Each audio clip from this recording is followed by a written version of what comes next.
చేశారు ₹1,00,00,000 ఆదోని పట్టణంలోని ప్రసిద్ధ వెంకటేశ్వర టీ స్టాల్ వద్ద ప్రతిరోజు తీవ్ర ట్రాఫిక్ సమస్యలు ఎదురవుతున్నాయి. టీ తాగడానికి వచ్చే ప్రజలు తమ ద్విచక్ర వాహనాలను ఎక్కడ పడితే అక్కడ నిలిపివేయడంతో రోడ్డు రాకపోకలకు తీవ్ర ఆటంకం ఏర్పడుతోంది. దీంతో అంబులెన్స్లు, రైతుల వాహనాలు, విద్యార్థులు, ఉద్యోగుల అన్ని వర్గాల ప్రజలు ఇబ్బందులు పడుతున్నారు. ఈ పరిస్థితిని టీ స్టాల్ యాజమాన్యం, ట్రాఫిక్ పోలీస్ సిబ్బంది గమనించకపోవడంపై ప్రజలు అసంతృప్తి వ్యక్తం చేస్తున్నారు.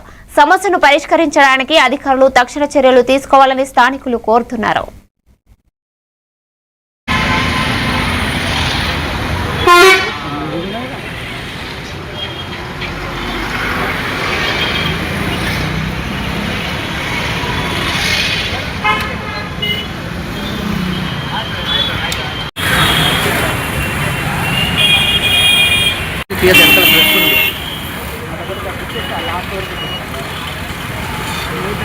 నెగ్లెక్ట్ చేస్తున్నా ప్రజలకు ఇబ్బంది పెడుతున్నారు.